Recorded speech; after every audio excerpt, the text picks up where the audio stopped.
नमस्कार, मैं अखिलेश श्रीवास्तव। आप देख रहे हैं तेजस भारत। आज तेजस कार्यक्रम में हमारे साथ अमरीश बॉबी जी जुड़ेंगे, जो कि अभिनव के क्षेत्र में काफी नाम गाम कमा चुके हैं। और इन्होंने अभिनव को शौक में लिया, लेकिन अब इनका कैरियर बन चुका है। कई फिल्मों में कई बड़े पर्दों पे भी काम कर चुके हैं। आइए हम इन्हीं से जानते हैं अभिनव के क्षेत्र में क्या क्या इन्होंने उपलब्धियां हासिल की हैं। अमरीश बॉबी जी, आपका बहुत बहुत स्वागत है। हाँ जी, नमस्कार। अभिनव को शौक में आपने अपना कैरियर बनाया, कैसे कैसे शुरुआत हुई, जरा हमारे दर्शकों को बताएंगे। हाँ जी, जी। देखिए, शुरुआत तो बहुत ही कहना चाहिए ना कि अजीब ढंग से हुई, क्योंकि मैंने कभी नहीं सोचा था कि मैं जी। अभिनय के क्षेत्र में जाऊँगा। मैं तो पढ़ाई-लिखाई करके मिडिल क्लास से हूँ, तो पढ़ाई-लिखाई करके था कि एक जॉब करनी है, अच्छी जॉब करनी है। तो जी। पढ़ाई पूरी करने के बाद मैंने प्राइवेट जॉब शुरू करी। तो एक्चुअली मैं जहाँ जॉब करता था, तो जी। जो मेरे बॉस थे, वो उनका एलआईसी का कुछ प्रीमियम-विमियम जाता था। तो एक साहब जी। आए वो एलआईसी का प्रीमियम लेने सर का, तो सर थे नहीं, तो मैं बाहर था, तो वो मेरे पास बैठ गए। थोड़ी देर उन्होंने वेट किया, फिर वो बोले, "अरे! आपकी तो हाइट-वाइट बहुत अच्छी है। आप क्यों नहीं मॉडलिंग करते हैं या सीरियल या फ़िल्मों में ट्राई करते हैं?" मैंने कहा, "कभी मेरा ऐसा शौक रहा नहीं। मैं तो क्रिकेट खेलता हूँ, क्रिकेट का ही मुझे शौक है।" जी। तो बोले, "नहीं, कभी ट्राई करिए, आइए, हम लोग की रिहर्सल्स होती हैं, नाटक होता है, चौक में आइए शाम को।" तो मैंने उस समय आई-गई बात होगी, मैंने कहा, "हाँ, ठीक है, जब मौका मिलेगा तो आऊँगा।" मैंने उनका नंबर लिया और फिर जब अगले दिन हुआ तो मैंने सोचा यार चलो मैंने स्टेज स्टेज पे तो काम किया है स्कूल में, चलते हैं और कुछ शुरू करते हैं नया काम, देखते हैं क्या होता है। तो मेरे बगल में मेरे दोस्त रहते, उनके साथ मैं चौक गया। वहाँ गया तो वहाँ पे रिहर्सल हो रही थी, तो जो रोल उन्होंने मेरे लिए सोच रखा था, क्योंकि हाइट वाइट मेरी ठीक है, तो उन्होंने मुझे इंस्पेक्टर का रोल दिया था छोटा-सा नाटक में। तो जब जी। मैं जी। वहाँ पहुँचा तो जो मेन डायरेक्टर थे उन्होंने मुझे इंस्पेक्टर का रोल नहीं दिया, जो मेरे मित्र थे उनको इंस्पेक्टर का रोल दिया और मुझे कोई एक मेन विलेन का रोल दिया। तो अच्छा। मैंने उसको पढ़ा तो उन्हें अच्छा लग गया और उसके बाद वो सिलसिला जो शुरू हुआ, तो वो आज तक कायम है। तो शुरुआत मेरी 20 वर्ष ऐसे हो गए हुई। आप 20 जी। वर्ष हो गए आज आपको अभिनव की दुनिया में। जी।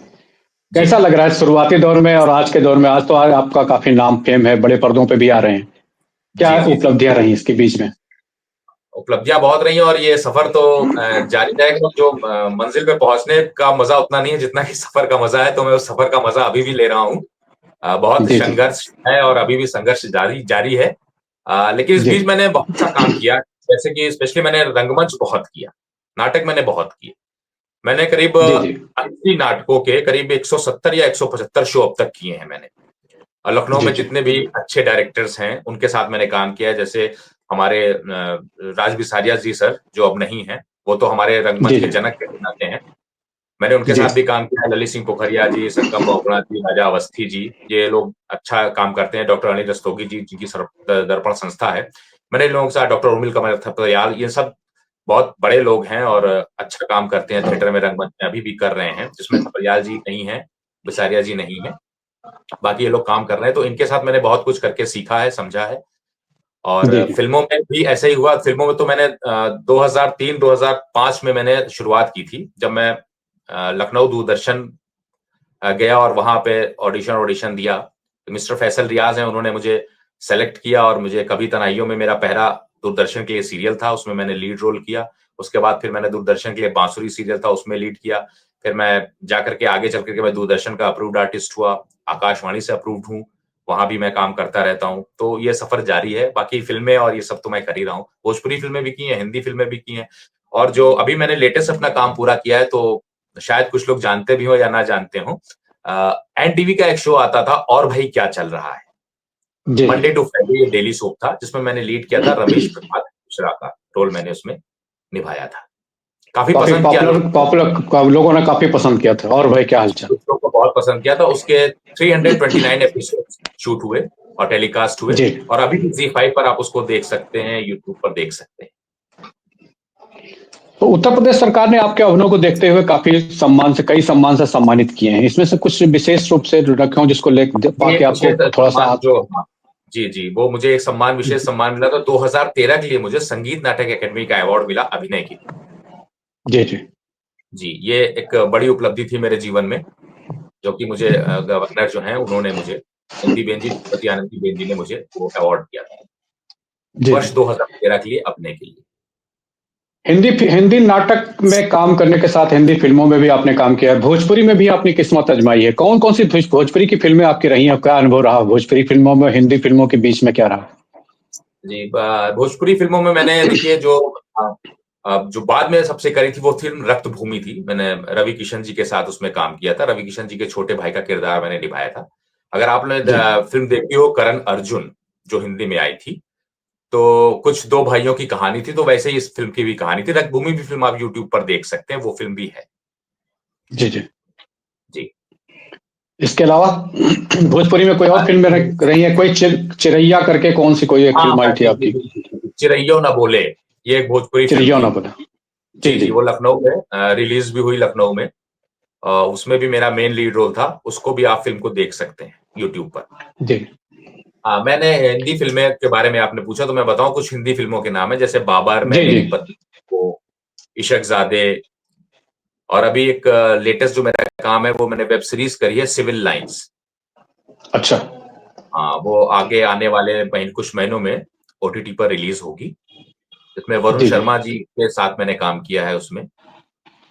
अच्छा अच्छा। तो उसको भी आप देख सकते हैं आगे आने वाले अभी समय में। उत्तर प्रदेश में फिल्मों को लेकर के काफी गंभीर है और काफी अच्छा खासा बजट भी दे रही है। फिल्म बंधु का निर्माण भी करा दिया है। जी। बाकायदा नोएडा फिल्म सिटी बना रहा है, उसे लखनऊ फिल्म सिटी बना रहे हैं। क्या बोलेंगे आप इस पे कि क्या उपलब्धियां रहेंगी इस पे? नहीं, ये तो बहुत अच्छा काम है सरकार का। और ये जी तो बहुत अच्छी बात है। यहाँ के लोगों को और भी मौके मिलना शुरू होंगे जब यहाँ फिल्म सिटी बन जाएगी। वो जब भी बने, जितना भी समय लगे, क्योंकि अच्छे काम में समय तो लगता ही है।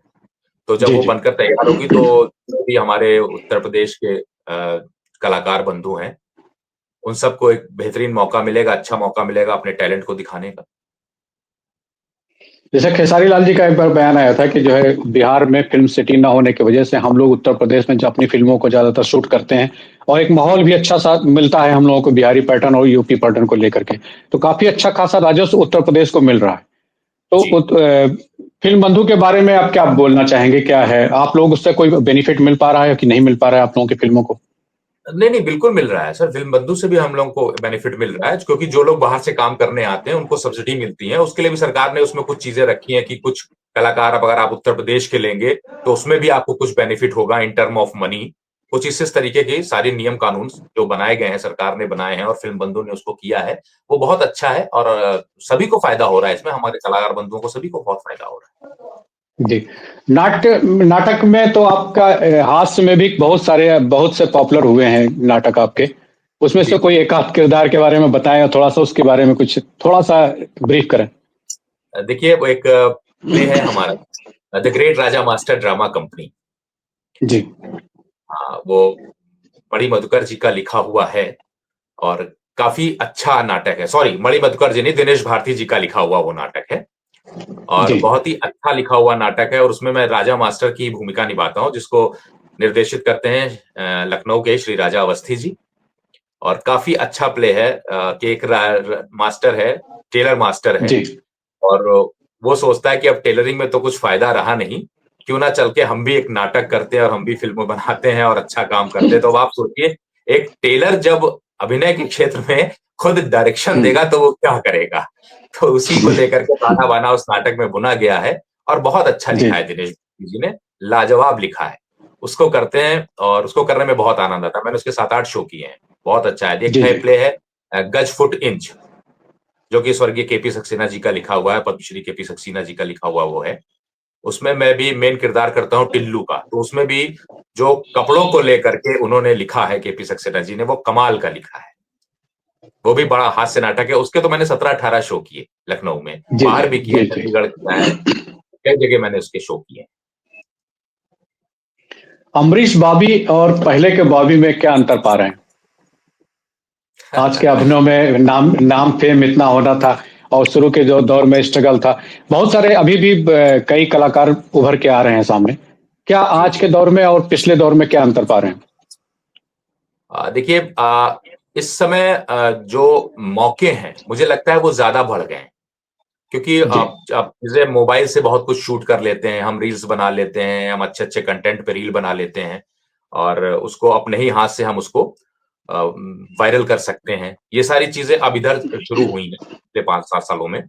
तो एक जी जी। अच्छा है, जितना मतलब अगर हमारे कलाकार बंधुओं की संख्या बढ़ी है तो उसी हिसाब से हमें अपने टैलेंट को दिखाने के लिए साधन भी बढ़े हैं। साधन भी तो बढ़े। सोशल साधन मीडिया बढ़े का तो बहुत बड़ा साधन, जी, ये सोशल तो मीडिया है। का बहुत ज्यादा बड़ा योगदान रहा है लोगों को बड़ा पब्लिसिटी करने योगदान का। रहा। जी, जी। जी जी। जो लोग अपने टैलेंट को नहीं दिखा पा रहे थे, आज वो टैलेंट दिख जाता है। और बाकी तो किस्मत है ही है आपकी कि आप उसको कहाँ तक आप जाते हैं उस काम को लेकर के। लेकिन ये है जी कि जी। अगर आप मेहनत कर रहे हैं और अच्छे से सोशल मीडिया का इस्तेमाल कर रहे हैं, एक राइट वे में अगर सोशल मीडिया का इस्तेमाल कर रहे हैं, तो मुझे नहीं लगता कि बहुत ज़्यादा आपको संघर्ष करना पड़ेगा। अब बहुत जल्दी एस्टेब्लिश हो सकते हैं इन सब चीज़ों को लेकर के। लेकिन वो बात है कि आपको कंटेंट अपना बहुत अच्छा रखना होगा और एक धारा प्रवाह उस पर काम करना होगा। क्योंकि भाई देखिए, जितने लोग ज़्यादा बढ़ेंगे उतना कॉम्पिटिशन ज़्यादा होगा। हर एक आदमी में कोई ना कोई योग्यता है, ये स्किल्स है, ये सभी योग्य हैं। तो कॉम्पिटिशन तो है ही है ज़्यादा, लेकिन कॉम्पिटिशन के साथ-साथ सोशल मीडिया जो एक बहुत बड़ा प्लेटफ़ॉर्म बन गया है, आपको अपनी योग्यता दिखाने का, ये एक बहुत बड़ा प्लस पॉइंट है आज के ज़माने में। अब रिकॉर्डिंग वॉर्डिंग के लिए कि बाहर भी जाने की जरूरत नहीं रहती, लगभग सभी चीजें हमको जी, लगता है लखनऊ में प्रोवाइड भी हो सभी चुकी कुछ हो हैं। जाता है, मोबाइल पे हो सुविधाजनक जाता बहुत है। हो चुका है। जी, जी, पोस्ट प्रोडक्शन तक मोबाइल पर हो जाता है और बहुत अच्छा हो जाता है। अच्छा, तो अभी आने वाली फिल्म कौन सी फिल्म होगी, आपका कौन सा नाटक लोग हमारे दर्शक देख पाएंगे? देखिए, अभी बहुत जल्दी हम एक मंच कृति समिति संस्था है लखनऊ की, जो जी कि 17 दिन में 50 कहानियों का मंचन करने जा रही है। जी जी। वो आगामी 1-2 महीनों में अभी उसकी डेट डिक्लेयर हो जाएगी।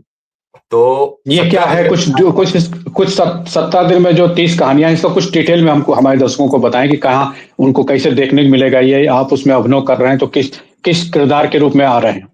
देखिए, 17 दिन में जो 50 कहानियाँ, वो 1 दिन में हम 3 कहानियाँ मंचित होंगी। वो जी करीब-करीब आधे घंटे 35 मिनट की एक कहानी होगी और हर एक कहानी के बीच में 10 मिनट का गैप होगा। तो वो 3 कहानियाँ 1 दिन में हम मंचित करेंगे। तो और आखिरी दिन हम 2 कहानियाँ मंचित करेंगे। तो 17 दिन में हमारी 50 कहानियाँ होंगी। और सबसे बड़ी बात है, ये महिला सशक्तिकरण को लेकर के है और जितनी भी हमारी ये कहानियाँ हैं, उसमें लगभग-लगभग सारी कहानियाँ के जो लेखिका हैं, वो सब महिलाएँ हैं। जी जी। और उसमें 7-8 कहानियों में मैं भी अभिनय कर रहा हूँ और ये आपको संत गाडगे जी महाराज प्रेक्षागृह में देखने को मिलेंगी, मंचित होंगी। इसमें हमने कुछ जी जी। डोनर कार्ड्स लिखे हुए हैं, जो कि धीरे-धीरे डिटेल्स हमारी आगे सामने आएँगी सोशल मीडिया के थ्रू ही। हमारी तो आप लोगों से सबसे यही अपेक्षा है, यही आप लोगों से निवेदन है कि इसमें हमारा सहयोग करें, ताकि हम रंगमंच को आगे ले जा सकें, रंगमंच को आगे बढ़ाएँ। अभी इसी संस्था ने लास्ट ईयर किया था 30 डेज़ 30 प्लेज़, जो सारे जी 30 प्ले संगम बहुगुणा जी ने निर्देशित किए थे और वो सारे कॉमेडी थे। उसको लोगों ने बहुत एप्रिशिएट किया, सबका बहुत सहयोग मिला, उसी वजह से हम लोग उस फेस्टिवल को अच्छे से कर पाए। तो उसी चीज़ को ध्यान में रखते हुए हम लोगों ने एक नया ये प्लान किया कि चलिए 17 दिन में 50 कहानियों का मंचन करते हैं। तो नाटक और कहानियों में एक बड़ा अंतर है जो आपको मंच पर देखने को मिलेगा। जी। अभिनव के क्षेत्र में तो रंगमंच ही एक समझ लीजिए एक नींव है व्यक्ति की, उस पर मंजिल खड़ा करने के लिए जो होता है प्रथम जो स्टेज होता है वो रंगमंच से ही आदमी निखर के ऊपर जाता है। जी। आजकल लोग सीधे फ़िल्में करना शुरू कर दिए हैं, तो क्या लगता है आपको कि पहले रंगमंच आदमी को करना चाहिए या सीधे फ़िल्मों में उतर आना चाहिए? नहीं, नहीं देखिए, फ़िल्मों में सीधे जाने में कोई गलत बात नहीं है। अगर आदमी कैपेबल है, योग्य है, तो वो कर सकता है। लेकिन मुझे लगता है कि अगर वो रंगमंच करके कोई आदमी जाता है, तो जिसको कहते हैं ना कि आपका बेस बहुत मजबूत होता है उसमें। जी, जी, वही। रंगमंच आपने किया, आपने उसमें प्रॉपर रिहर्सल करी, आपने सारे भाव सीखे, चीज़ों को समझा, स्टेज पर चलना सीखा, समझा।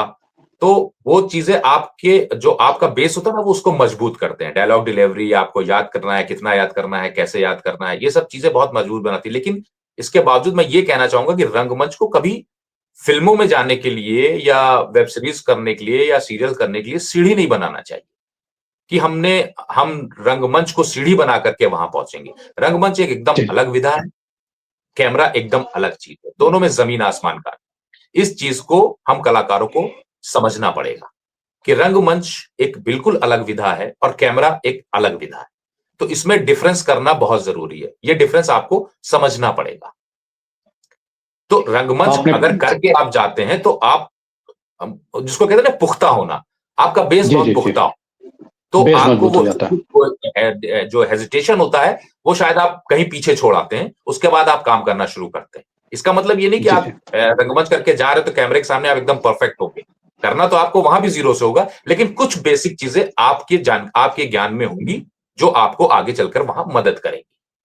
जी जी।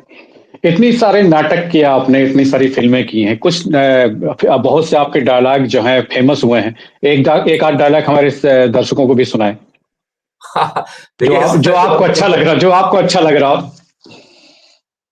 देखिए ऐसे तो कोई बहुत ज्यादा डायलॉग याद नहीं है, लेकिन मैं आपको हमारा एक प्ले था दयाशंकर की डायरी। जी श्रीमती नजरा जहीर बब्बर जी का लिखा हुआ बहुत फेमस नाटक है वो। आशीष विद्यार्थी जी ने उसके बहुत सारे शो किए हैं पूरे हिंदुस्तान में, अभी भी वो करते हैं। तो उसको मैंने भी 2-4 बार उसके शो किए हैं। मैंने उसमें कुछ अच्छा करने की कोशिश करी है। जी तो जी उसी के मैं 2-4 लाइनें आपको बता देता हूँ। जी, जरूर जरूर जरूर। सुबह उठा तो देखा कि मेरा रूम पार्टनर सुरेंद्र मोरे तैयार होकर काम पर निकल रहा था। मैंने देखा तो वो तैयार होकर जा चुका था। बाथरूम में नहाने गया, देखा तो ड्रम का सारा पानी खत्म। मोरे ने सारा पानी खत्म कर दिया था। खैर मैं किसी तरह गया अंदर, तैयार हुआ, बाल बाल झाड़े पहुंचा और जा पहुंचा प्लेटफॉर्म नंबर 3 पर। बस माफ कीजिए, अभी तो मैं इतना ही सुना पाऊंगा। बहुत बहुत बहुत ध्यान नहीं है। बहुत सही, बहुत सही। आप गुनगुनाते भी कभी कभी बहुत अच्छा हैं, ये हमने जी सुना भी है। और तो कहीं दो चार लाइन अगर गुनगुना दें मेरे दर्शकों के लिए, या अपने जो भी आपको अच्छा लग रहा हो, कोई चलिए भी देखिए मैं गीत। सुना देता हूँ। एक गाना है जिसमें मुझे लगता है कि कोई बहुत ज्यादा, हालांकि सुरताल को सारी जरूरतें होती हैं, उतना नहीं नहीं, गायक कोई गाने कोई में तो सुरताल आदमी के नहीं, जो आपको अच्छा लगता है उसे सुना दीजिए, दो चार लाइन सुना दीजिए। चलत मुसाफिर मोह लिया रे पिंजड़े वाली मुनिया। चलत मुसाफिर मोह लिया रे पिंजड़े वाली मुनिया। उड़ उड़ बैठी बजजुआ दुकनिया। उड़ उड़ बैठी, हाँ, उड़ उड़ बैठी बजजुआ दुकनिया। बर्फी के बर्फी के बर्फी के सब रस ले लिया रे पिंजड़े वाली मुनिया। बर्फी के सब रस। हालांकि बजजवा से बहुत पक्षी का बहुत कोई मतलब नहीं है, लेकिन फिर भी मैंने हलवैया और बजाज को मिक्स कर दिया। आपने कहा तो नहीं मैंने नहीं, सुना बहुत दिया। बहुत बहुत सुंदर, बहुत अच्छा लगा। और हमसे आप जुड़े इसके लिए बहुत बहुत अच्छा लगा। और अब फिर हम आपसे बहुत सारी, ढेर सारी, कई मुद्दों पे बात भी करेंगे और कुछ और भी बातें करेंगे। अभी समय थोड़ा सा कम है इसकी वजह से। लेकिन अमरीश बाबी हमारे साथ जुड़े हुए थे, जो कि आज अभिनय के क्षेत्र में काफी नाम काम करा चुके हैं और बॉलीवुड सहित और कई फिल्मों में काम कर चुके हैं, भोजपुरी फिल्मों में भी अपना नाम जमा चुके हैं। हमारे साथ जुड़े हुए थे। आपका बहुत बहुत धन्यवाद हमसे जुड़ने के लिए। धन्यवाद।